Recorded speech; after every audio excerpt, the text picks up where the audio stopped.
guys, so today I'm going to be showing you a super cool looking card trick, and this is what it looks like. So over here, I'm going to be using this deck of cards to do something really difficult, okay? And I need your help. So I'm going to be trying to find some special cards and what would be like a really good poker hand in a poker game. Probably like, I don't know, the 4 aces maybe. Yeah, that's a good idea. So yeah, we can go ahead and use those. I'll try and find them somewhere in this deck. I don't know where they are.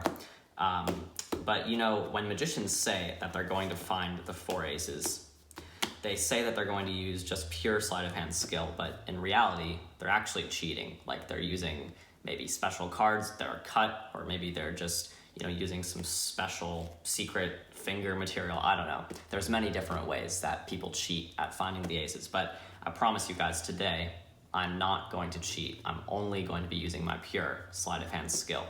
So for the first ace, I'm gonna have the spectator tell me a number, let's say between 1 and 5. Let's say 4, okay? So what I'm gonna do is I'm gonna find the first ace in 4 cuts, okay? Watch this. 1, 2, 3, 4. Just like that. And the first ace, boom, look at that. The ace of clubs, just like this. So that's the first ace, but for the second ace, I'm actually gonna try something a little bit more interesting here. I'm gonna try and find it in a different way. Okay, ready? Watch. 1, 2, 3. Just like that. The second ace, the ace of diamonds. Okay, so for the third ace, I'm actually gonna have you tell me where it is. So all you have to do is just tell me when to stop. Stop right there. Look at that, the third ace, the ace of hearts. Now that is pretty cool. So for the fourth ace, I'm gonna try cutting to it now. Let's see. 1, 2, 3, 4. I'll do it in 4 cuts once more. And I think I have it on the bottom this time. The 6 of spades. No? Wait, that's not the ace. Okay, hold on, I can fix this. Watch. All I have to do is give it a little bit of a rub. And just like that, the ace of spades, the 4th and final ace. So I've found all 4 aces using pure sleight of hand and skill. You guys impressed, right? Yeah, it's pretty cool. Okay, you know what? I'm actually not being very honest with you guys. I actually was cheating. And I wasn't using sleight of hand. I was actually using marked cards. Have you guys ever heard of that? It's basically where you can tell what the cards are from the face, obviously, but if I was gonna turn the cards over, then you can easily tell that these cards are the aces because they, you know, stand out from the rest of the cards. So yeah, I apologize for that. I'll do better next time. But yeah, that right there is the trick, guys. And at this point, everything can be completely examined. So yeah, hopefully you guys enjoyed this trick. And if you did, be sure to stick around for the tutorial. All right, guys, so here's the tutorial for the trick that you just saw.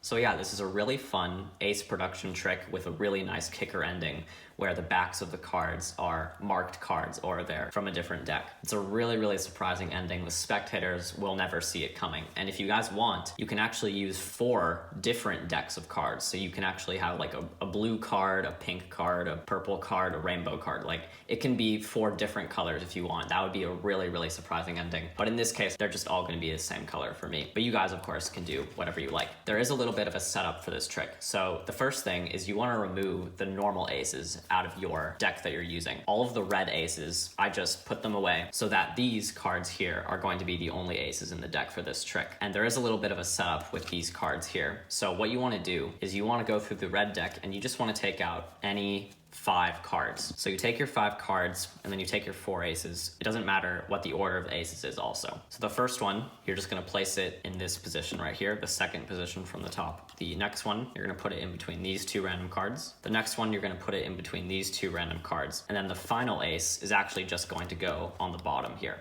So if you have done this correctly, your stack should look something like this. It goes ace, random card, ace, random card, ace, random card, ace, random card. And that is your little setup right here. This goes on the bottom of the deck, just like this. And now you're ready to go. So if you were gonna spread through the cards, then the spectator would see this, but obviously you're not gonna be doing that. If you wanna spread out the cards, you're just going to be spreading out the top half of the deck. And then when you get to the bottom half, just stop. Just don't spread anymore. So once you're in this position, you can give the cards some false cuts. If you like, it doesn't really matter. Just make sure you don't flash those bottom colors over there. So in the performance that I did, obviously I didn't have a real spectator, but if I did, this is a little bit of a ballsy move. It's a little bit risky, but you can ask for them to choose which four of a kind that they want you to find. And usually, in order for them to say the aces, I'll sort of lead in with this question. I'll say, so if I was playing poker with you, what do you think would be a really good hand to have? Most of the time, the people will say the aces, but if they don't, you can always chime in and say, also, you know, the aces are a pretty powerful four of a kind as well. Maybe we can use those, and they'll go, yeah, whatever. So if you want, you can sort of let them, you know, choose which four of a kind. Obviously, you're just going to be using the aces, but if they name the aces, then it just makes the effect a lot more powerful because it's almost as if they chose the four of a kind that you're going to find. But of course, you don't have to do this. You can just say, so in this trick, we're going to be finding the four aces, and then you can just move on from there. And you're going to be telling the spectator that a lot of the times magicians will cheat and they'll use special cards, but don't say marked cards. You're going to save that for the end. You can tell them all different kinds of cheating, like I said in the performance, like short cards, or maybe they use like wax on their fingers, but don't say marked cards because that's going to be saved for the end reveal. And you're going to say that I'm only going to be using pure sleight of hand. So to find the first ace, you're going to ask the spectator to name a number between 1 and 5. That's what I usually like to do. And then whatever number they name, that's how many cuts it's going to take to find the first ace. So in order to find the first ace, you're going to riffle off 3 cards from the bottom with your thumb. You're going to riffle off 1, 2, 3. And then you're going to catch a pinky break like this. And you do that as they're saying an answer. So when they've decided on a number, it doesn't matter what it is, but all you're gonna do is just control these 3 cards from the bottom to the top. And you can transfer these to a thumb break. What I like to do is just swing cut about half the cards, and then I just drop this thumb break off right here. Now instantly, when I drop that off, this is the bottom of the deck right here, and I have to keep this on the bottom. So in order to do that, I'm just gonna take this and drop it onto the table. And now I can use this pack here in my hand to cut as many times as the spectator wants me to. So I'll just swing cut about half the cards and I'll just hold a break separating those 2 halves. And then I'll just cut as many times as the spectator told me to. So for example, if they said 3, I would just split this one in half. I'd say, okay, let's do 1, 2, and then 3. You just put the last one down where the break is. And then when you're in this position, you're going to be left with these 2 cards over here, and you're going to do a double lift. So you just do a double lift, and you show the ace of spades. Now what you're going to do to clean up is you're going to do the KM move, which looks something like this, where you take the card, and you're actually going to be ditching this top card back on the top of the deck like this, because you're going to be clamping down your left hand fingers there on the top, and that card will just automatically be held there, and then your thumb is going to flick this card. When you're doing the KM move, there is one more thing you have to keep track of, and that is that there is an ace right now on the bottom of the deck. So what I like to do is I just like to make sure before I do the KM move that I have my index finger here just firmly planted on the corner, and that way when I flip my wrist over, there's no way that they can see what card this is. There's no way I'm gonna flash that ace because my index finger is completely covering that pip. So I do the KM move, and then I make sure my index finger is covering that ace. And now I just set this ace down and just make sure not to flip it over. So now when you're in this position, you can turn your hands back over. And what I did next in the performance to find the second ace was I actually just got a break on the bottom card, just the single ace, and I just cut this to the top. But you can't just cut this to the top normally, because if you are going to do that, then they would see odd colored back. So in order for you to bring it to the top without them seeing the back of the card, you're just going to swing cut about half the cards, drop this on top, and now before you bring it on top, you're just going to raise your hands up and then move this over to the top. And now what I did was I just shot the card out with my thumb like this. I just did a really nice card production here, which I actually have taught on my channel before. So if you guys want to know how to do this production right here, then you can go ahead and check out that video. Obviously this camera angle, I can't really do it because the camera's really close, but if it was going to be in slow motion, it would look something like this. So I shoot the card up and only this card will fly up. And if you guys are good at this move, then you won't have to worry about it turning over accidentally. So just make sure you can catch it and then you guys will be okay. So that is the second card. And of course, if you guys can't do that production, or if you don't want to do that production, there's many other ways to find that card. You guys can be creative. When you do that, you're actually going to be flashing this bottom card here, which is not an ace, but the next card is an ace, and you need that to be on the bottom for the next one. Right now, you have to get rid of this card on the bottom. So how I do that is I just get a break on that bottom card and I ride it along as I swing cut the top half. So I ride this card along, and I swing cut just a couple of piles like this, and then when I have about half the deck remaining, I'll just drop that back on the table. And these cards can really be shuffled, so I can just kind of cut these and drop them on top. And now I tell the spectator that they are going to help me find the third one. And now you're just going to do a Hindu force, which looks like this. You hold the cards in this position, and you just take chunks of cards from the top and drop them in your hand. And whenever they say stop, you're just going to turn over your right hand, which is the bottom of the deck. So no matter where they say stop, stop right there, it's always going to be the ace of clubs right here. So pretend they say stop right here.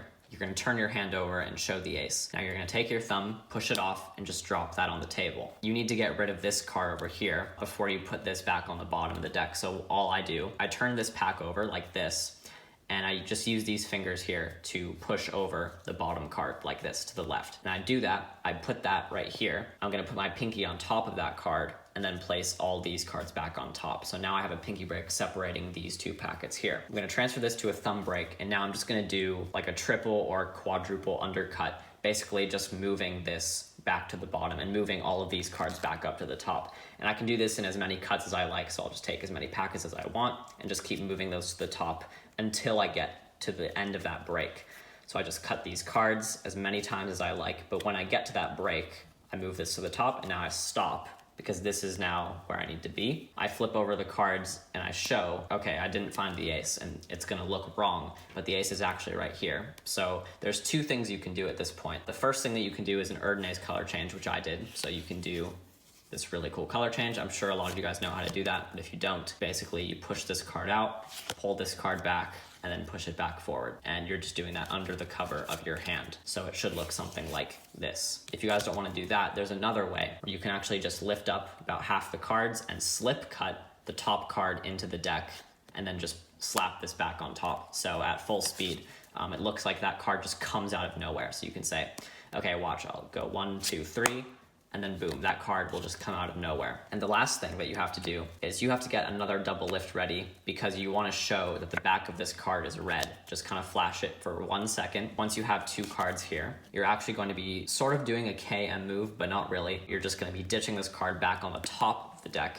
So you're going to bring this card sort of underneath all the cards and then push with your fingers that card to the left. And then that will put that card secretly on the top of the deck. And then I grab that with my fingers and I just pull the ace out and turn my wrist over like this with the deck. So now I have all 4 aces, and it looks like they've all been red this whole time. And then I can spread the deck out for an extra little convincer, just that all these cards are red. And this is really the end of the trick right here. So you say, okay, so I found all the cards with pure sleight of hand skill. Oh, you know, I'm actually just kidding. I was actually using marked cards. And one thing that I actually really like to do is I sort of like to make this look like a sleight of hand move when I flip over these cards. So I could obviously just turn the cards over like this, and that would be surprising. I really like to mess with the spectator's head, and what I'll do is I'll actually just separate these cards. So I'll just place my thumb here on the second card here and my fingers here on that third card, and I'll just pull my hands apart as I turn my wrists over. What does that do?